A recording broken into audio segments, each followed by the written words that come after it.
లడ్డూపై మండలిలో భగ్గుమన్న వ్యవహారం, హెరిటేజ్తో కొత్త ట్విస్ట్. ఇది కూడా అటువంటిదే.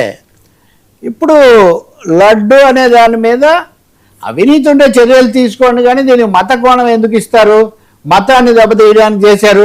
డబ్బు పెద్ద సమస్య కాదు. ఆఖరికి ముగ్గురు కూర్చొని మీడియా కాన్ఫరెన్స్ జరుగుతున్నప్పుడు కూడా ప్రత్యేకించి పవన్ కళ్యాణ్ అడుగుతుంటే కూడా చంద్రబాబు నాయుడు ఇది డబ్బు కోసం కాదు, అసలు మతాన్ని దెబ్బతీయడం కోసం చేశారు ఇవన్నీ. అంటే వీళ్ళు చాలా మహానుభావులు, డబ్బు కోసం కాదు మతం కోసం చేశారు అని మనం ఒప్పుకోవాలన్నమాట. ఏదైతే మీరు దాన్ని ఎవరు హర్షించలేదు, సుప్రీంకోర్టు హర్షించలేదు.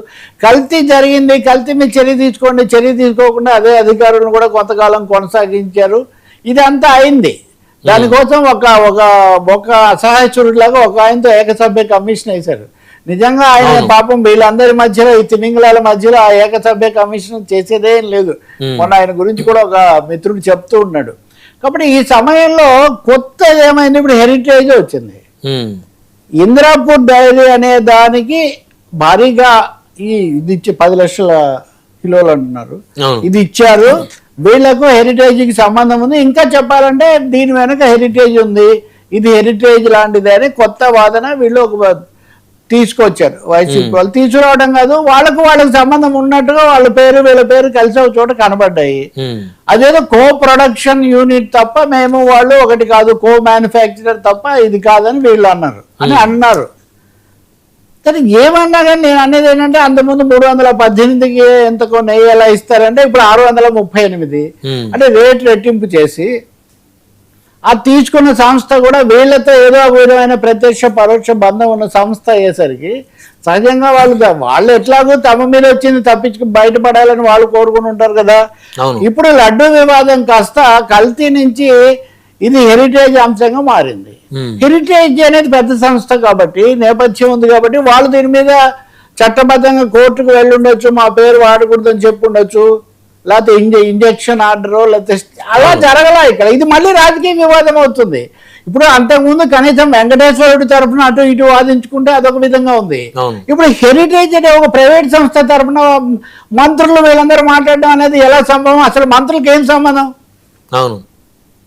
ఇప్పుడు ఆ సంస్థ కావడానికి వీళ్ళది కావచ్చు, అంటే ముఖ్యమంత్రి గారికి లేకపోతే కాబోయే ముఖ్యమంత్రి గారికి సంబంధించినటువంటి కుటుంబ సంస్థ, వీళ్ళేం ప్రత్యక్షంగా లేరు కాబట్టి వాళ్ళు ఏదైనా ఒక మాట మాట్లాడితే కొంచెం అన్నా ఉంది. కానీ మంత్రులందరూ, హోంమంత్రి గారు లేకపోతే ఇంకొక సీనియర్ మంత్రి అచ్చెన్నాయుడు గారు, వీళ్ళందరూ హెరిటేజ్కి సంబంధం ఉందా లేదా ఆంధ్రప్రదేశ్ ప్రభుత్వం ఎలా చెప్తుంది నేను అడుగుతున్నాను. ఏం సంబంధం అసలు ఉంది? నీకు నాకు ఏం సంబంధం? అక్కడ వచ్చిన ఫ్యాక్ట్స్ బట్టి మనం చెప్తాం. హెరిటేజ్ వాళ్ళు ఒక నోటీస్ ఇచ్చారు, ఏమని మాకేం సంబంధం లేదు అని. ఓకే, అది నిలబడుతుందో లేదో అది కోర్టుకు వెళ్ళి ఎవరైనా సవాల్ చేస్తే చేయొచ్చు. ఇంకొకటి, హెరిటేజ్కి కూడా ఇవ్వచ్చు, ఇవ్వకూడదని రూల్ ఏముంది? హెరిటేజ్కి కూడా ఆర్డర్ ఇవ్వచ్చు, ఇస్తే చెల్లుతుందా లేదా అన్నది ఎవరైనా కోర్టులో సవాల్ చేస్తే అది వైసీపీ వాళ్ళు లేకపోతే వాళ్ళ వ్యతిరేకులు, వ్యాపార వ్యతిరేకులు చేయొచ్చు. కానీ ఇట్స్ ఏ ప్రైవేట్ అఫైర్. ఇక్కడ నేను స్పష్టం చేయదలుచుకుంది, ఈరోజు శాసన మండలి, అదే నిన్న మండలి వాయిదా పడింది. వీళ్ళేమో దాని మీద చర్చకు చేపట్టాలని వైసీపీ వాళ్ళు అడగడం, ఇది కావాలని చర్చను పక్కదో పట్టిస్తున్నారు, హెరిటేజ్ మీద దుష్ప్రచారం చేస్తున్నారని వీళ్ళందరూ అడగటం. దీంతో రెండే ఇక్కడ ప్రశ్నలు. ఒకసారి లడ్డు, నెయ్యి, కల్తీ విషయాలు చర్చకు వచ్చిన తర్వాత ఆ చర్చ కొనసాగింపుగా ఉంటుంది. తెలుగుదేశం కానీ కూటమి కానీ బీజేపీ ఒత్తిడి మేరకు ఈ విషయం మీద చర్చ చేయకూడదు, ఆపేద్దామని వాళ్ళు అనుకున్నారు, ఆపేశారు. అంతకుముందు ఏమనాలి, బోర్డు దాని మీద దాడి వాళ్ళు చేస్తుంటే వీళ్ళు దాన్ని కొత్త ట్విస్ట్ ఇచ్చి హెరిటేజ్ వైపు మరలిచ్చారు. చైర్మన్ ఏమో కావడానికి చైర్మన్ వాళ్ళ అటు నుంచి వచ్చిన ఆయనే, సభలో వాళ్ళకి ఆధిక్యత ఉంది. అయినా కానీ దీంట్లో ఉన్న ఇబ్బంది రీతి ఆయన వాయిదా, సభ నిన్న వాయిదా వేశారు, ఈరోజు 5 నిమిషాల్లోనే వాయిదా వేశారు. కానీ నేను అనుకోవట్లేదు ఇది ఇంత సులభంగా ఇది ఆగిపోతుందని నేను అనుకోవట్లేదు.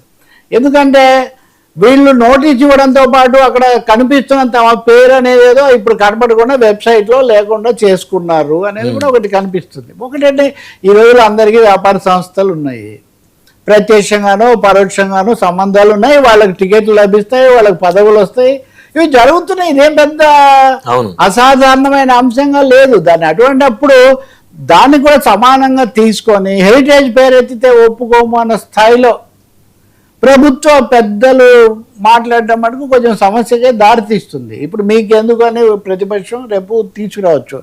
కాబట్టి నేను అనుకోవడం ఏంటంటే కొంచెం జాగ్రత్త పడి ఉంటే బాగుండేది. ముందే ఇప్పుడు ఆ వెబ్సైట్లో నుంచి తీసేయడము అవును, ఇట్లాంటివి ఏవో ముందే చేస్తుంటే చాలా బాగుండేది. రెండోది, మరి ఇంతకుముందు ఎదురాపూర్ డైరీ చేశారా, చేస్తే అప్పుడు ఎంతకి ఇచ్చారు, ఈ ప్రశ్నలన్నీ కూడా వస్తున్నాయి. సరే, ఒకరు తప్పు చేశారు కాబట్టి ఇంకొకరి తప్పు మార్చిపోదు. అవును, అది వైసీపీ వాళ్ళు, తెలుగుదేశం వాళ్ళు కూడా గుర్తించాలి. తప్పు లేని వారు తమ తప్పు లేరు కదా అని విశ్వదాభిరామ వినురవేమ అన్నట్టుగా ఇందాక కూడా మనం మాట్లాడింది. వాళ్ళదే మేము చూపిస్తాము, దీని గురించి మీరు పేరెత్తకూడదు అంటే అది ప్రజాస్వామ్యంలో కుదరదు. ఇప్పుడు ఏం జరుగుతుంది, నా ఉద్దేశంలో హెరిటేజ్ కంపెనీ వాళ్ళు చట్టబద్ధంగా వాళ్ళు తీసుకోగలిగిన చర్య వాళ్ళు తీసుకోవచ్చు. అవును, సభ్యులుగా అది మండలిలో అయినా ఇంకో చోటైనా రాజకీయ సంస్థలైనా వాళ్ళు తప్పకుండా వాటిని లేవనెత్తవచ్చు. కానీ హెరిటేజ్ వివాదం మీద ప్రభుత్వం పూసుకొని వాదించడం మటుకు అది నిలబడదు. సభ అయితే వాయిదా పడుతుంది. ఈరోజు బొత్స నిన్నయ్య ఉన్నారు, ఈరోజు కూడా ఉన్నారు. ఈరోజు వంగల్పూడి అనిత గారు మాట్లాడారు, అచ్చెన్నాయుడు నిన్న మాట్లాడారు. చాలా ఎక్కువ నిప్పులు చెరిగారు. ఇవన్నీ బాగానే ఉంది. దేవుడి తరఫున నిప్పులు చెరిగినప్పుడు ఒక విధంగా ఉంటుందండి. అవును, కార్పొరేట్ కంపెనీ తరఫున నిప్పులు చెరిగినప్పుడు అదొక విధంగా ఉంటుంది. సో ఇక్కడ జరగాల్సింది మళ్ళీ కొత్త సమస్య వద్దు, పారదర్శకంగా ప్రకటించండి. ఈరోజు నిన్న ఆయన కొత్త ఏముంది, చైర్మన్ బిఆర్ నాయుడు కూడా ప్రకటించారు ఎవరెవరికి ఆర్డర్లు ఇచ్చాము, ఎవరెవరికి ఎంత ఇచ్చాము, ఇట్లాంటి విషయాలన్నీ కూడా ఆయన చెప్తూ ఉన్నారు. కాబట్టి మీరు ట్రాన్స్పరెంట్గా పారదర్శకంగా చెప్పి కొన్ని ప్రమాణాల ప్రకారం ఇచ్చేస్తే అదే దానికి సమాధానం అవుతుంది. హెరిటేజ్ అంశం leave it to heritage and YCP, let them fight. ఇప్పుడు ఉదాహరణకు ఇంతకుముందు వాళ్ళ అధికారంలో ఉన్నప్పుడు సాక్షి మీద ఇంకో దాని మీద ఆరోపణలు చేసేవాళ్ళు, అందులో రాజకీయ కోణం ఉంటుంది. ప్రభుత్వం వాళ్ళ తరఫున మాట్లాడే అవకాశం లేదు కదా. కాబట్టి ఇది ముగియాలని మనం కోరుకోవాలి. లడ్డూ నుంచి బయటికి రండి మహాన్ భావ అంటుంటే ఇప్పుడు రాజకీయ లడ్డు, హెరిటేజ్ ట్విస్ట్ ఇది వచ్చింది. మరి సభను వాయిదా వేస్తున్నంత వరకు ఇది ఇంకా రాజకీయమే అవుతుంది. బడ్జెట్ మీద చర్చ లేదు, లేకపోతే రకరకాల సమస్యల మీద చర్చ లేదు. బడ్జెట్లో అన్నిటికీ కోతలు, అప్పులు పెరిగాయి, ఇలాంటివన్నీ వచ్చాయి. అవి మాట్లాడకుండా దీని చుట్టే తిరుగుతుంటే ఏమాత్రం ఉపయోగం లేదు. ఇంకోటి ఏమో లడ్డూ మీద ముఖ్యమంత్రి, ఉప ముఖ్యమంత్రి అందరి స్థాయిలో అంత చర్చ చేశాక ఇప్పుడు మిగతా వాళ్ళు మాట్లాడకూడదు అంటే కూడా కుదరదు కదా. నేనేం వైసీపీ వాళ్ళు చెప్పే ప్రతిదీ సరైందని నేను చెప్పట్లా, కానీ ఆ పేరు దానికి ఉన్న సంబంధం వల్ల ఈ చర్చ వస్తుంది. మరి కమిషన్ సార్, హత్య